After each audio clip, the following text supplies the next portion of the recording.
नमस्कार दोस्तों, आर के एजुकेशन यूट्यूब चैनल में आप सभी का स्वागत करता हूं। तो दोस्तों कैसे हो? तो दोस्तों आज के इस वीडियो में हम बात करेंगे संस्कृत साहित्य के जो श्रृंखला चल रही है दोस्तों, उस श्रृंखला का आज 17वां वीडियो है दोस्तों। और इससे पहले जो है 16 वीडियो इस यूट्यूब चैनल पर जो है आ चुके हैं दोस्तों। अगर आपने उन्हें नहीं देखा है तो प्लीज़ प्लेलिस्ट में जाकर के उन्हें देख सकते हैं। तो दोस्तों आइए शुरू करते हैं आज का वीडियो। तो दोस्तों सबसे पहला जो प्रश्न है वह है कि किराता अर्जुनीयम महाकाव्य उपरि मल्लिनाथस्य टीका। किराता अर्जुनीयम महाकाव्य के ऊपर जो है मल्लिनाथ जी ने कौन सी टीका लिखी थी?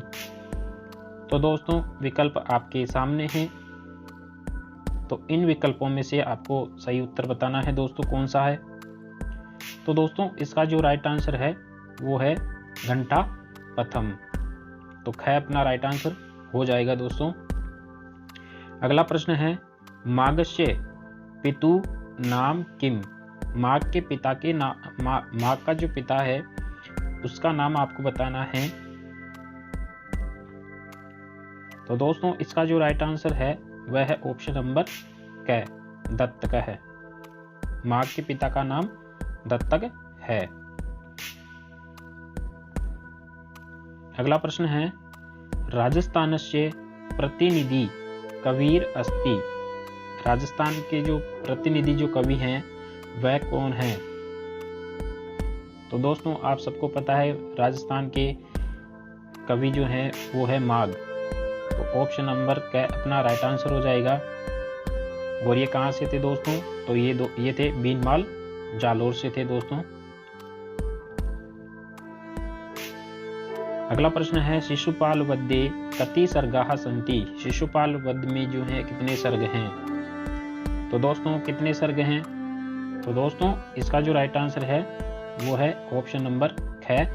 शिशुपाल वध में जो है वो है 20 सर्ग हैं दोस्तों। कितने सर्ग हैं? 20 सर्ग हैं। बात करते हैं श्री हर्षस्य पितु नाम किम आसीत्। श्री हर्ष के पिता का नाम क्या है? तो दोस्तों श्री हर्ष के पिता का नाम है ऑप्शन नंबर ग श्री हरि। श्री हरि जो है वो हर्ष के पिता का नाम है। अगला प्रश्न है खंडन खंड खाद्यम इति कस्य रचना। खंडन खंड खाद्यम इति कस्य रचना। तो खंडन खंड खाद्यम जो है वह किसकी रचना है? तो दोस्तों यह रचना जो है वो है श्री हर्ष की। तो ऑप्शन नंबर ग अपना राइट आंसर हो जाएगा दोस्तों। अगला प्रश्न है श्री हर्षस्य वेदांत दर्शनीय दर्शनीयम आश्रित्य लिखितम ग्रंथम। तो श्री हर्ष के द्वारा जो है वेदांत दर्शन पर आश्रित ग्रंथ कौन सा लिखा गया था? तो दोस्तों वेदांत दर्शन पर आश्रित जो ग्रंथ है वह लिखा गया था खंडन खंड खाद्यम। तो ऑप्शन नंबर ख अपना राइट आंसर हो जाएगा दोस्तों। अगला प्रश्न है महाकवि माग कुत्र निवसति स्म। महाकवि माग जो है वो कहाँ निवास करते हैं? तो दोस्तों कहाँ निवास करते थे? तो वो करते थे भीनमाल नगरी। और भीनमाल जो नगर है वो कहाँ है दोस्तों? यह है जालोर जिले में है दोस्तों। तो माग का जो निवास स्थान है वो भीनमाल नगर में है दोस्तों। अगला प्रश्न है साहित्य दर्पणस्य रचयिता। साहित्य दर्पण के रचयिता कौन हैं? तो दोस्तों साहित्य दर्पण के जो रचयिता हैं वो आप सबको पता है दोस्तों कौन है? आचार्य विश्वनाथ। तो ऑप्शन नंबर ग अपना राइट आंसर हो जाएगा। अगले प्रश्न की बात करते हैं तो द्वीपिका नामनी टीका अस्य रचना अस्ति। द्वीपिका नामनी टीका अस्य रचना अस्ति। तो ये किसकी रचना है दोस्तों? तो दोस्तों ये है अन्नम भट्टस्य। अन्नम भट्ट की जो है ये रचना है दोस्तों। तो ग अपना राइट आंसर हो जाएगा। अगला प्रश्न है कस्मिन् पुराणे नच्ची केतसः वर्णितम अस्ति। किस पुराण में जो है नचिकेत का जो वर्णन है वह मिलता है देखने को? तो दोस्तों वह किस पुराण में देखने को मिलता है? तो वह है वामन पुराणे। वामन पुराण में जो है वह देखने को मिलता है दोस्तों।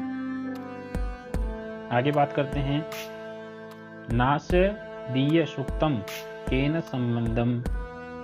नासदीय जो सूक्त है वो किससे संबंधित है?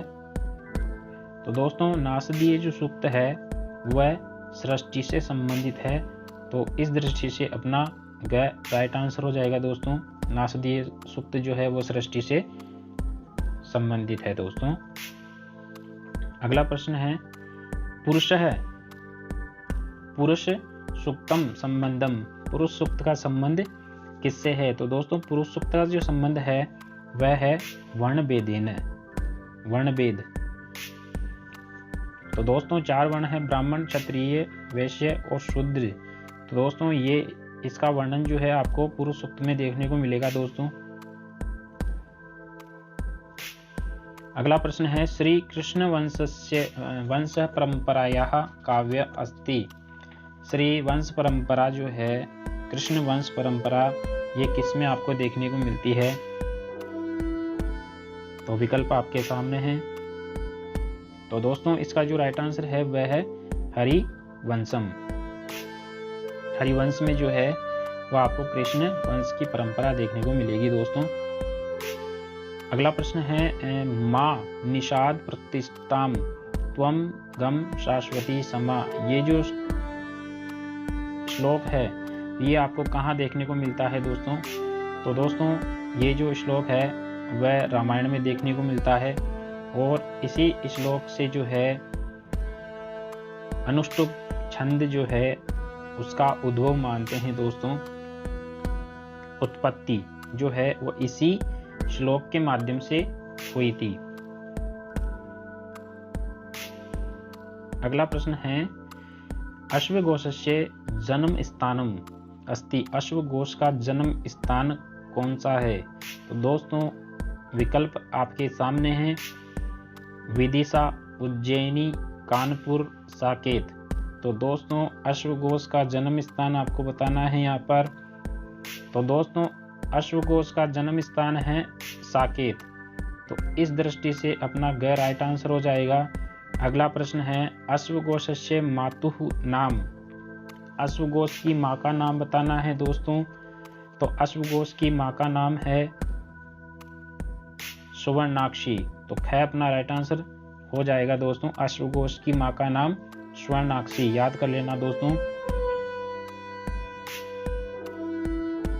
दोस्तों इन क्वेश्चनों में से जो है सीधे क्वेश्चन आपके एग्जाम में आपको छपे हुए मिलेंगे दोस्तों।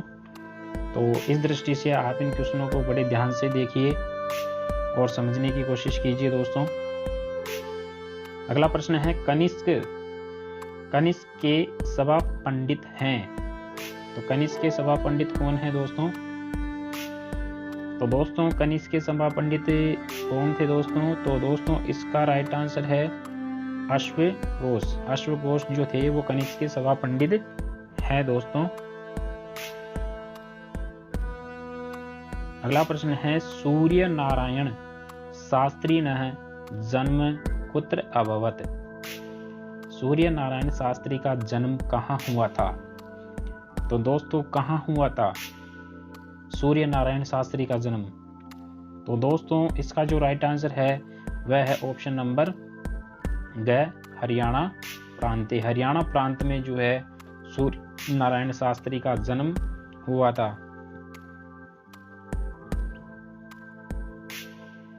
अगले प्रश्न की बात करते हैं तो संस्कृत रत्नाकर है मासिक पत्रम कुत्रत प्रकाशितम भवति। यानी संस्कृत रत्नाकर जो मासिक पत्रिका है वो कहाँ से प्रकाशित होती है दोस्तों, कहाँ से होती है प्रकाशित, वो आपको बताना है कहाँ से होती है। तो दोस्तों 3 सेकंड का आपको समय मिलता है दोस्तों, इसमें आप अपना उत्तर जो है वो मन में कर सकते हैं कि आपका उत्तर कौन सा होगा। तो दोस्तों इसका जो राइट आंसर है वह है जयपुर है का इसका राइट आंसर हो जाएगा दोस्तों। मासिक जो संस्कृत रत्नाकर जो पत्रिका है उसका प्रकाशन जो है वो जयपुर से होता है दोस्तों। वहीं अगला प्रश्न है, तो उस प्रश्न की बात करते हैं। तो आचार्य है बदंग है महाकवि महावादी एता उपादया कस्य संति, ये उपाधियां जो हैं वो किसकी है।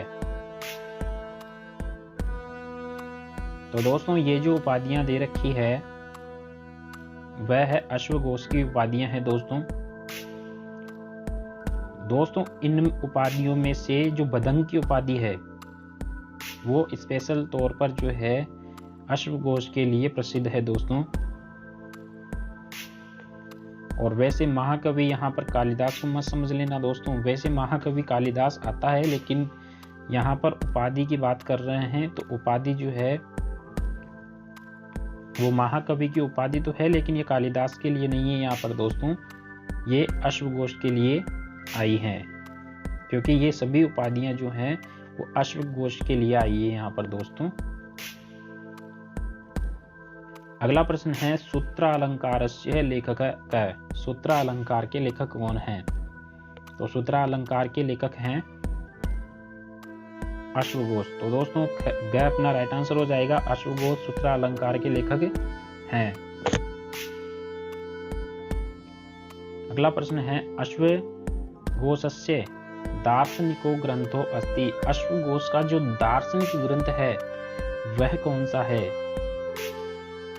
तो दोस्तों ऐसे ही प्रश्न आपके एग्जाम में डायरेक्ट छपते हैं दोस्तों, और ऐसे ही प्रश्न आपको देखने को मिलेंगे। तो दोस्तों जो इसका राइट आंसर है वो है ऑप्शन नंबर ग गंडी स्त्रोत कथा। ठीक है दोस्तों, ये अश्वघोष की जो है, ये अश्वघोष की क्या है, ये दार्शनिक ग्रंथ है दोस्तों, अश्वघोष का दार्शनिक ग्रंथ है। अगला प्रश्न है बुद्ध चरिते संप्रति कति सर्गः उपलभ्यते, बुद्ध का जो बुद्ध चरिते संप्रति कति सर्गः, बुद्ध चरित में कितने सर्ग हैं दोस्तों। तो दोस्तों इसमें सर्ग हैं 18 सर्ग हैं बुद्ध चरित में। यहाँ पर संप्रति कति सर्गः, तो यहाँ पर 18 सर्ग है दोस्तों, ये अंडरलाइन कर लेना आप दोस्तों इसमें।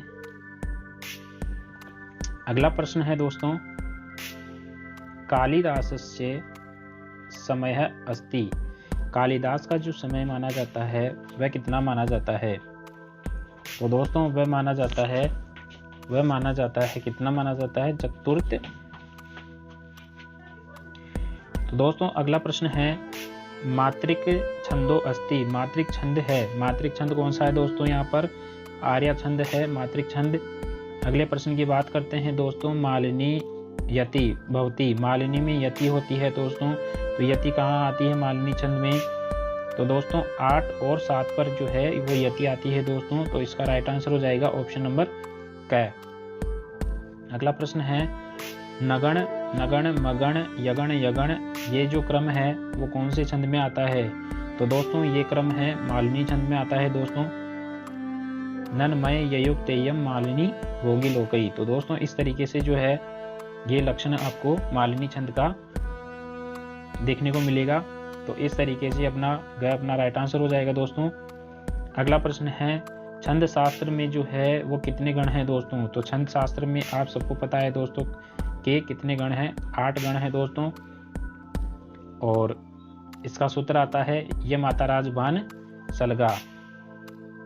अगला प्रश्न है वंशिष्ठ छंदस्य प्रत्येक चरणे कति वर्णा भवन्ति, वंशिष्ठ छंद जो है उसके प्रत्येक चरण में कितने वर्ण आते हैं। तो दोस्तों कितने वर्ण आते हैं, तो दोस्तों इसमें आते हैं 12 वर्ण आते हैं दोस्तों। तो इस तरीके से अपना राइट आंसर हो जाएगा ऑप्शन नंबर क।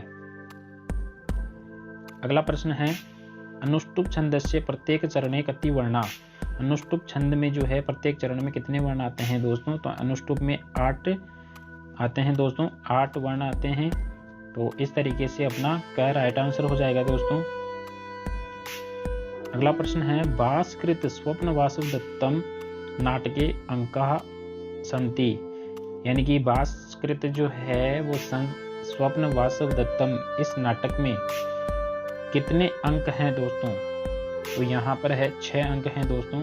स्वप्न वासुदत्तम में 6 अंक हैं जो कि भास के द्वारा कृत है और ये नाटक है दोस्तों, क्योंकि भास ने 13 नाटक लिखे थे, उनमें से एक नाटक है स्वप्न वासुदत्तम।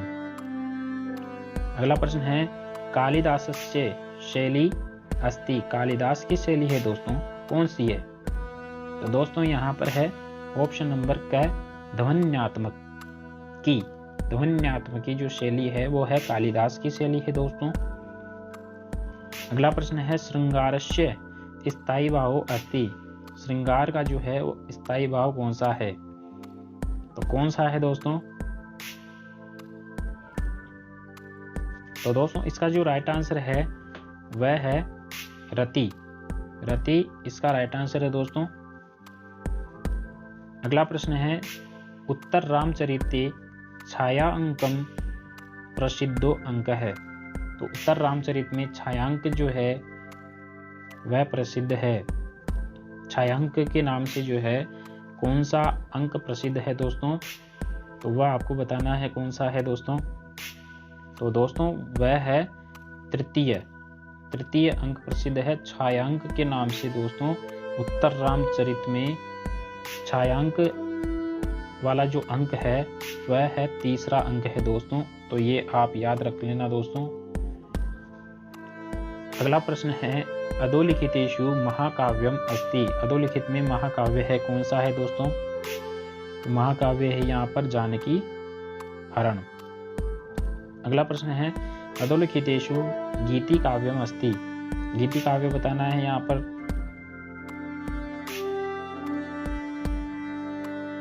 तो गठर पर, गठर घटक घटकर पर, तो दोस्तों ये अपना राइट आंसर हो जाएगा इसमें।